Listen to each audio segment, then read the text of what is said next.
Hi everyone, welcome to week 18 of our SHSAT training program. So today's English topic is going to be word choice and precision. So we're going to start out with a few tips for answering these types of questions, and then we're going to look at some example questions and we're going to go through them together. So the first tip is always. So a word choice and precision problem is a problem where you're given a blank that you need to fill in, and the answer choices are all possible words that you can put in that blank. And it says what's the best way to fill out this sentence? So you always have to sound out the different potential sentences that you would be making, right? A lot of the time, some of them are going to sound just off, and you're going to know that they're wrong just because they don't sound right. And those are just easy answer choices that you can eliminate right off the bat and not have to consider them when you're doing your later thinking. And also, a lot of the time you're going to be sort of clarifying something or trying to make a sentence clear. And for that, you would have to try to read from the perspective of someone who doesn't have any background or previous knowledge about the sentence you're answering, right? If, for example, it's in a paragraph and you're saying in sentence 4 of the paragraph, which word should you put in? You shouldn't be using information from sentence 5 of the paragraph, because you're sort of in your mind, it's you're reading from the perspective of someone who hasn't read the rest of the paragraph. Or if you have some background information about the topic that's not stated in the sentence.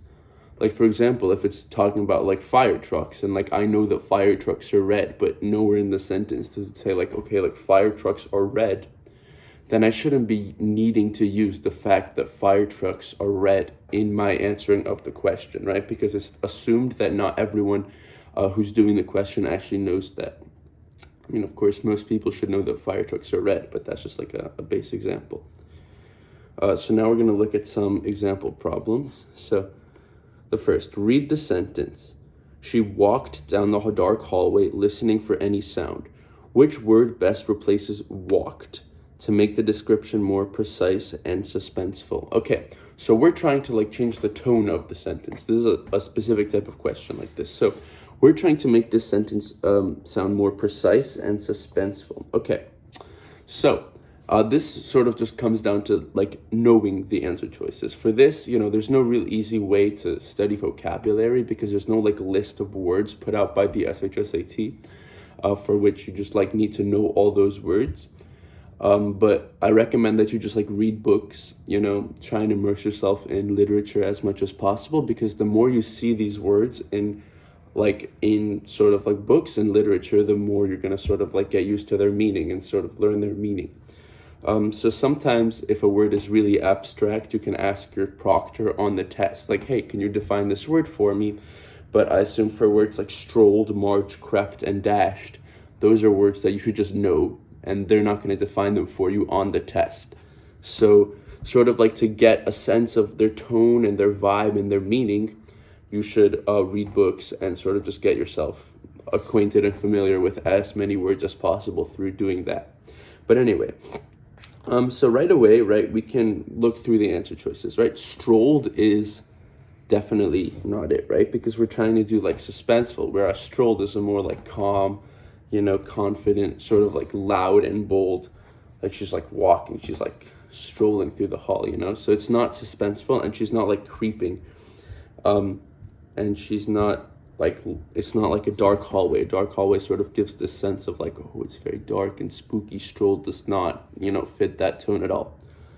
Next is marched. And march, if you've been to any march, is really loud, and there's a lot of people, and they're all going in a line. They're not trying to conceal themselves, and it's not something you would be doing in a dark hallway when you're listening for sound, because it's loud. So it's not going to be marched either. And then if we look at D, dashed, right? That's not it either, because she's walking through the hallway. Dashed doesn't even necessarily mean walk, right? Dash is more running, which is different from walking. So dash and walk are actually they don't even mean the same thing, right? So they can't replace one another in a sentence, especially not here when you're sort of trying to be suspenseful. If you're running, it's not really suspenseful. So the correct answer is going to be crept, right? And creeping is sort of another thing you'd be doing in a dark hallway. If you're trying to listen out around you, creeping is very suspenseful. So the correct answer is going to be C. Okay.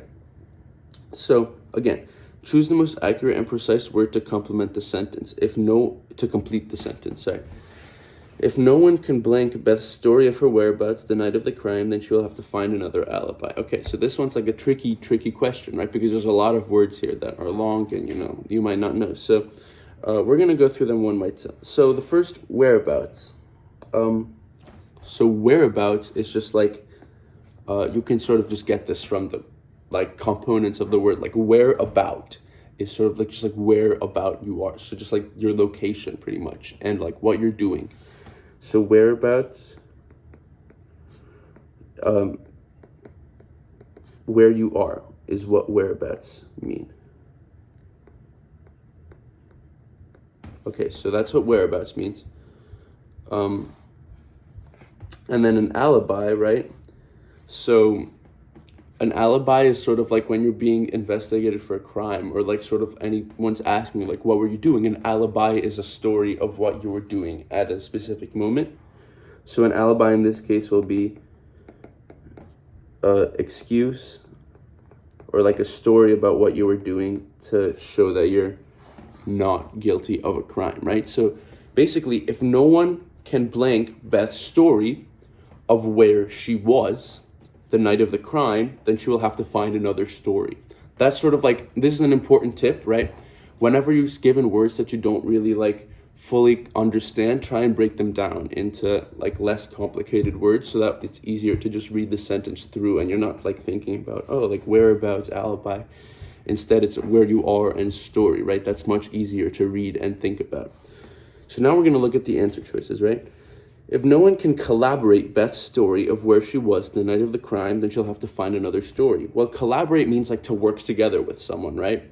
That's not correct, right? It's more so like verify is the word we're looking for, right? Oh, that's another thing you can be doing is instead of like looking at the answer choices, try and come up with your own word that you think would work best in the blank, and then try and find a synonym for that within the answer choices instead of just plugging the answer choices in without doing that. So collaborate is wrong because it means to work together with someone as opposed to like to verify something, which is not what we want. So consolidate sort of means to like get or like obtain, right? So it's not consolidate either because that doesn't really make sense. And then conspire is to work together with someone, usually like behind someone else's back. So it's not going to be conspire because she's not like working together with anyone. She's just like trying to verify her story. And then we see corroborate. Corroborate actually means to like verify someone. So corroborate would be the correct answer in this case. And we're going to do one last question. The sight of any needle made the boy blank and run away. So we're going to just eliminate two answer choices right away, right? Happy and sad. You don't run away from things that make you happy. You also don't really like run away like this way from things that make you sad. In this case, I know when I was little, needles made me very scared. So they didn't make me sad. They just made me scared. So it's definitely not D and it's definitely not C. Now we're going to try and find the difference between A and B, right? So notice that afraid and terrified sort of mean the same thing. They both mean scared. The difference between the word afraid and the word terrified is that terrified is a much more extreme version of the word afraid. Like terrified is like, oh my God, like you're way more scared than you are if you're just afraid. So the correct answer here is actually going to be B. And in general, so to run away, right? You run away from things that you're like really, really scared of. So, and the more scared of something you are, the more likely you are to run away from it. So you're going to try and pick like the thing that makes you the most scared here because you're the most likely to run away from something that terrifies you as opposed to something that just scares you or makes you afraid. So the correct answer here is going to be B, which is terrified. So yeah, that's about it for this week's English lesson. As always, feel free to write any questions you have in the comments, and otherwise we'll see you next week.